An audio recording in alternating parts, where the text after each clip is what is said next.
السلام عليكم، أهلا بكم في قناتي هبة من الألف للياء. النهاردة إن شاء الله عاملين السمك البوري، طريقة سهلة جدا وبسيطة.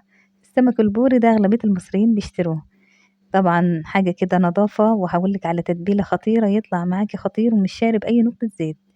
يلا نسمي الله ونشوف النهاردة طريقة السمك بتاعنا. أنا عندي سمك بوري كده بالشكل ده، جبته من عند الراجل فخليته نضفه، وفي البيت كمان أنا زودت نظافته، غسلته كده كويس وطلعت كل حاجة فيه من جوه. واحسن حاجة ان انت تغسليه على الحوض وتحطي مصفاية وتغسليه بفرشة اسنان تكون نظيفة مخصصة للسمك، بيطلع معاكي زي الفل زي ما شايفين. بعد ما غسلته كويس وحطيته في مية وملح، عملت فيه فتحات كده زي ما شفتوا، 3 خطوط كده في السمكة بحيث تشرب من اي تتبيلة اعملها لها. كمان المية بالملح دي بتخلي السمك عظمه وطعمه خطير. بعد ما غسلته كويس وصفيته ونشفته كده من اي مية، هنعمل كده تتبيلة اللي معروفة لكل أنواع السمك، اللي هي عبارة عن توم مفروم وملح وفلفل وكزبرة ناشفة وكمون، طبعا السمك بيحب الكمون، وحطيت شطة حمرا لو حبة. دي كل بهارات السمك، اللي هي الملح والكمون والكزبرة الناشفة والشطة الحمرا. حطيت كمان عليها عصرة ليمونة أو 2، وحطيت كمان 3 معالق من الزيت. دي كل كمية الزيت اللي أنا استعملتها. سمك خفيف جدا وخفيف على المعدة وفظيع طعمه، إن شاء الله تجربوه ويعجبكم. أنا جهزت كده التتبيلة بتاعتي اللي هي التوم بالبهارات والليمون والزيت. هدهن بقى كده السمك من جوه ومن بره في الفتحات اللي احنا عملناها مع بعض.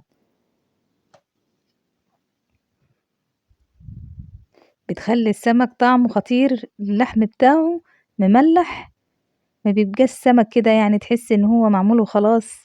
اهم حاجة التتبيلة والنظافة، يطلع معاكي اجمل ما يكون.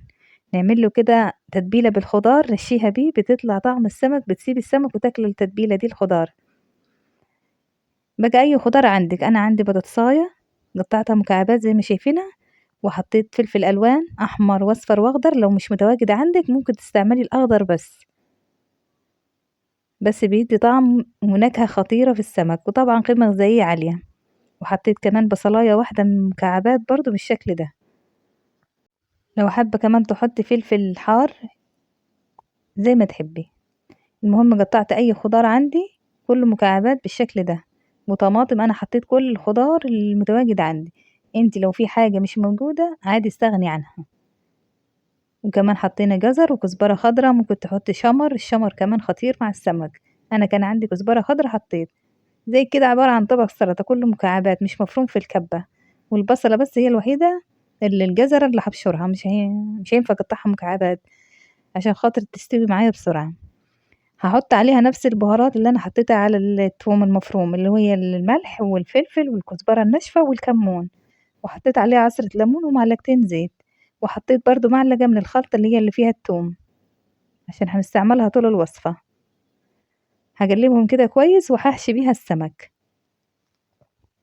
لحد طبعا ما جهزت التتبيلة. كانت السمك شرب من الثوم اللي انا عملته لخلطة الثوم، واحشي بيها كده ويبقى جهزنا السمك بتاعنا. تجيب الصينية اللي هندخلها الفرن، هحط فيها باقي التتبيلة، لو ما بقيش منها خلاص ممكن تحطي دهنة زيت خفيفة وترصي السمك. انا لما فضل حطيته تحت السمك وارص السمك بتاعي. احنا عايزين السمك ياخد لون جميل كده ولون حلو. هجيب معلقتين من الزيت واحط عليه معلقتين من الشطة البابريكا. الشطة البابريكا دي بتبقى باردة بس مدية لون احمر. هدهن كده السمك وادخلها على طول في فرن سخن، ما بيكملش ربع ساعة وبيستوي على طول. ما تقلقيش السمك بيستوي بسرعة. لحد ما يستوي معايا هعمل شوية رز كده على السريع ينفع مع أكلة سمك.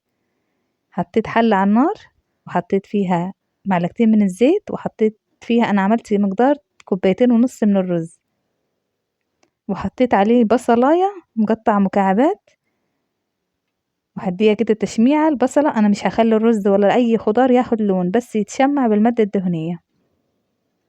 حطيت الرز وعليه البصلة وعليه فلفل أخضر، ممكن لو عايزاه سبايسي تحطي شطة فلفل أخضر حار، وكمان طماطمية برضو مقطعة مكعبات.